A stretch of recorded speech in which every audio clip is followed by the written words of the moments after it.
Hello friends, welcome to back my YouTube channel. आज friends हम जानेंगे कि टीएलडी बैचेस का कैथ लैब में क्या यूज़ होता है। बेसिकली कैथ लैब में जो टीएलडी बैचेस यूज़ होते हैं वो ऐसा ही नहीं है कि वो सिर्फ कैथ लैब में यूज़ होता है।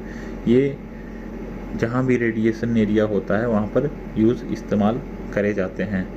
जैसे एक्सरे मशीन में हो गया, कैथ लैब में हो गया, एमआरआई में हो गया, सीटी स्कैन मशीन में हो गया, ये वहाँ यूज़ करे जाते हैं। सबसे पहले टीएलडी बैच होते क्या हैं फ्रेंड्स, हम जानेंगे कि what is TLD batch. TLD batch एक रेडिएशन खुराक मापने वाला उपकरण है। जो सामने दिख रहा है ये रेडिएशन मापने वाला यंत्र है। इसमें हमें यह जानने की मदद मिलती है कि हम AERB द्वारा निर्धारित सुरक्षित खुराक सीमा के अंदर काम कर रहे हैं या नहीं। जो TLD बैच है, जो उसके अंदर जो ये चिप है, ये चिप लिथियम फ्लोराइड की बनी होती है, जो कि एक्सरे रेज, बीटा रेज को एब्जॉर्ब करती है।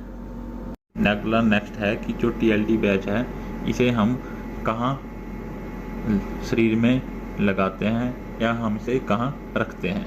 सबसे पहले बात, जो TLD बैच को वियर जब करते हैं वो लेड एप्रन के अंदर हम वियर करते हैं।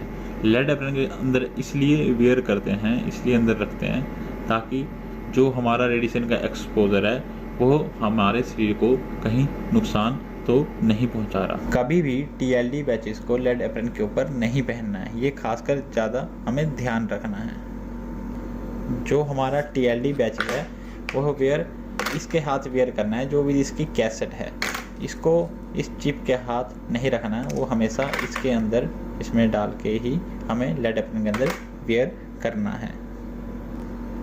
फ्रेंड्स, हमें ये भी ध्यान रखना है जो हमारा TLD बैच है वो एवरी 3 मंथ के बाद चेंज होता है। मतलब ये जो चिप है ये हमारी हर 3 महीने के बाद चेंज होती है और नई चिप आती है। AERB का जो हमारा ऑफिस है वहाँ से आती है।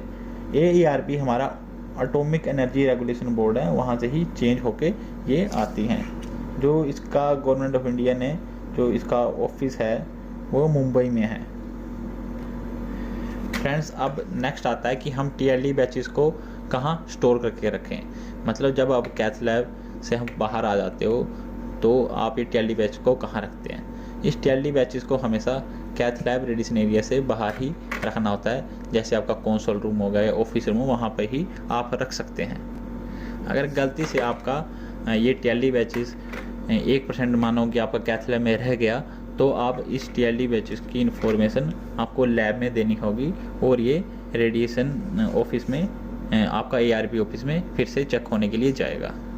तब आपने इसको वेयर नहीं करना, तब फिर से इसको बीच में चेंज होगी आपकी जो ये चिप है। फ्रेंड्स, होपफुली आपको जो मैंने वीडियो बताया आपको समझ आ गया होगा। फिर भी आपके मन में अगर कोई क्वेश्चन होगा तो कृपया करके प्लीज़ कमेंट करके हमें ज़रूर बताएं। Thank you. Please like, share and subscribe my channel. Thank you.